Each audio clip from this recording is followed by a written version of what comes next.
Hey guys, welcome back to our channel Login8.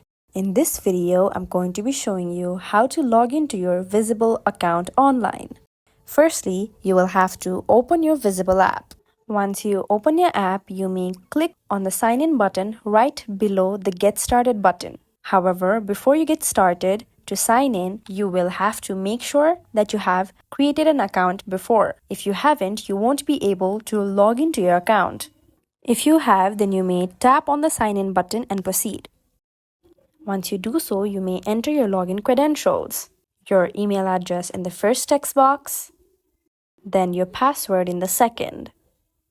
In any case, if you forget your password, you may tap on the Forgot Password link right below the password text box.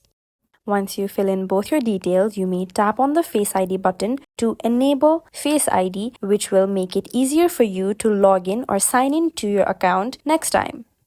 If you want to learn more about your Face ID terms, you may click on the link below your Face ID button. Once you make sure you filled in all your details and turned on your Face ID according to your preference, then you may click on the Sign In button in blue. This is how you may easily log into your Visible app account.